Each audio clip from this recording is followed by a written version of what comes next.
হচ্ছে কুরবানি করতে দেওয়া হবে না, গাড়িকে আগুন দিয়ে পুড়িয়ে দেওয়া হবে। মুসলিমদের যে বেসিক রাইটস গুলো আছে সেগুলো প্রোভাইড করা হচ্ছে না। ভারতের সীমান্তে বাংলাদেশে আমাদের ভাইদেরকে যেভাবে হত্যা করা হচ্ছে এবং আমরা দেখছি ভারতের বিভিন্ন জায়গায় মুসলিমদের উপর কিভাবে অতর্কিত হামলা হচ্ছে, তাদের উপর হত্যাযজ্ঞ হচ্ছে। মুসলিমদের যে বেসিক রাইটস গুলো আছে সেগুলো প্রোভাইড করা হচ্ছে না। আমরা দেখেছি যে ভারতে যেসব মুসলিম আছে তারা তাদের পরিচয় মুসলিম, কিন্তু তারা একই সাথে ভারতের নাগরিক। একটা দেশের নাগরিককে কিভাবে হচ্ছে শুধু ধর্মের ভিত্তিতে কিংবা জাতির ভিত্তিতে হচ্ছে বিভাজন করা যায়, এটা আমরা শুধুমাত্র ভারতের প্রধানমন্ত্রী নরেন্দ্র মোদী থেকেই দেখতে পারি। যেহেতু সেই দেশ যে অবস্থিত মুসলিমরা তারা হচ্ছে ভারতের নাগরিক, অর্থাৎ ভারতের প্রতিটা নাগরিকের সমান অধিকার আছে। সেখানে মুসলিমরা কেন তাদের ধর্ম পালনের বেসিক রাইটসটা পাবে না? এটা তো একজন নাগরিকের বেসিক রাইট। আমরা দেখেছি যে সামনে যেহেতু মুসলিমদের সর্ববৃহৎ দুটি উৎসবের মধ্যে একটি উৎসব আমাদের কুরবানিকে কেন্দ্র করে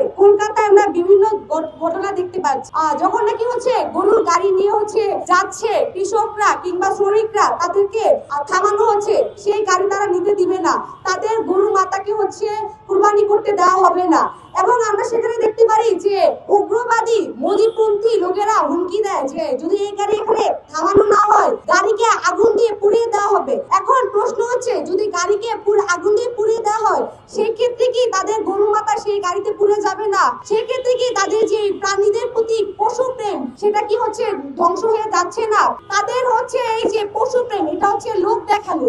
তারা মুসলিমদের যে উৎসব কুরবানিটা তারা হচ্ছে পালন করতে দিচ্ছে না। তারা হচ্ছে বলে যে তাদের মধ্যে পশু প্রেম, সেজন্য তারা হচ্ছে কুরবানির গরুদেরকে হচ্ছে আল্লাহর নামে কুরবানি করতে দিবে না। কিন্তু আমরা দেখতে পারি মোদী কখন হচ্ছে সরকার হয়, যখন 2000 মুসলিমদেরকে সে হত্যা করে, তাদের মধ্যে পশু প্রেম আছে কিন্তু মানুষ প্রেম নাই। তাদের কাছে মুসলিমরা হচ্ছে মানুষ না, কিন্তু গরু হচ্ছে পশু, অর্থাৎ তাদের কাছে মানুষের চেয়ে গরুর মূল্য বেশি। আমাদের মধ্যেও পশু প্রেম আছে, এর জন্য আমরা হচ্ছে পশুদেরকে হচ্ছে পালন করি। আর তারা হচ্ছে মাতা মাতা বলে মানুষের মধ্যে একটা সিন্ডিকেট তৈরি করে। তারা ধর্ম এবং জাতি ভেদে যে একটা ভারতীয়দের মধ্যে বিদ্বেষী মনোভাব তারা হচ্ছে তৈরি করছে, সেটা নিন্দা জানায়। আমাদের সমস্যা কখনো ভারতের জনগণের সাথে নয়, আমাদের সমস্যা ভারতের উগ্রপন্থী মানুষদের উপর। এবং আমরা দেখি যে বর্তমানে বিভিন্ন জায়গায় ভারতে আমাদের বাংলাদেশি ভাইদেরকে হত্যা করা হচ্ছে, সীমান্তে আমাদেরকে বিজিবিদের হত্যা করা হয়। এটার বিচার সরকারকে অবশ্যই করতে হবে এবং চূড়ান্ত একটা হচ্ছে সমাধানের পথে আসতে হবে।